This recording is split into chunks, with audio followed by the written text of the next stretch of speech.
Saya dari kelas ketiga Fakultas Keperawatan.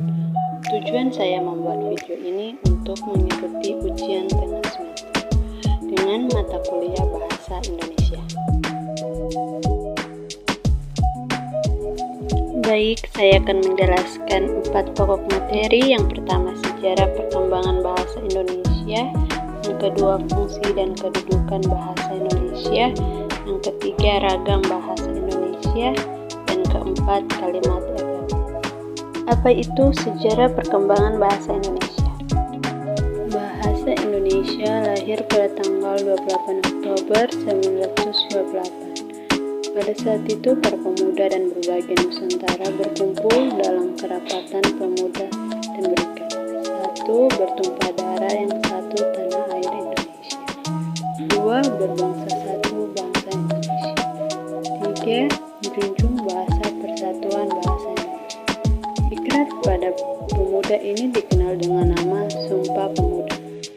Pada tahun 1928 itulah bahasa Indonesia dikukuhkan kedudukannya sebagai bahasa nasional dan bahasa negara pada 18 Agustus 1945. Karena pada saat itu Undang-Undang Dasar 1945 disahkan sebagai Undang-Undang Dasar Negara Republik Indonesia.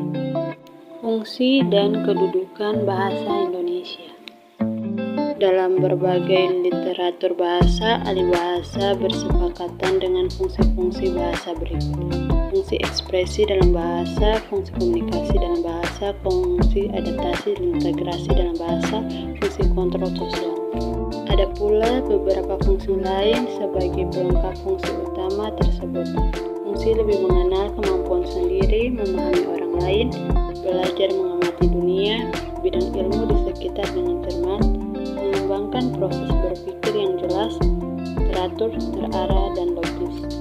Kedudukan bahasa Indonesia diidentifikasi menjadi bahasa pemersatu suku bangsa, bahasa nasional, bahasa negara, dan bahasa bangsa. Ragam bahasa Indonesia. Ragam bahasa adalah variasi bahasa menurut pemakaian yang berbeda-beda menurut topik yang dibicarakan, menurut hubungan pembicara. Ragam bahasa Indonesia memiliki sebagai alat pemersatu semua ragam bahasa Indonesia. Kalimat efektif. Kalimat efektif adalah kalimat yang dapat mengungkapkan gagasan sesuai dengan yang diharapkan oleh penulis atau pembicara. Kalimat efektif memiliki beberapa makna, salah satu di antaranya bermakna membawa pengaruh. Itulah 4 rangkuman materi. Bingung mau kuliah di mana? Mari bergabung bersama kami di Universitas Pembangunan Indonesia Manado. Selamat datang di Universitas Pembangunan Indonesia Manado yang terletak dekat dengan kawasan bisnis Bahu Mall Manado. Tempatnya di Kelurahan Bahu, lingkungan 3 Manado, sangat strategis di pusat kota Manado.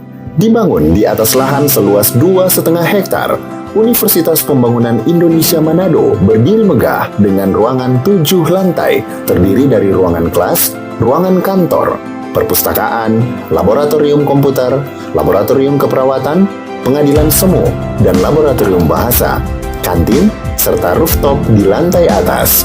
Universitas Pembangunan Indonesia Manado memiliki 6 fakultas dengan program studi, yaitu Fakultas Pertanian, Prodi Agribisnis, Fakultas Hukum, Prodi Hukum, Fakultas Teknik, Prodi Teknik Elektro dan Teknik Sipil, Fakultas Ilmu Sosial Ilmu Politik, Prodi Ilmu Politik, Fakultas Sastra, Prodi Sastra Inggris, Fakultas Keperawatan, Prodi Ilmu Keperawatan, dan Profesi Nurse. Didukung oleh sumber daya manusia yang berkompeten dan tersertifikasi, Universitas Pembangunan Indonesia Manado memiliki dosen dan tenaga kependidikan dengan latar belakang S2 dan S3 lulusan dalam dan luar negeri.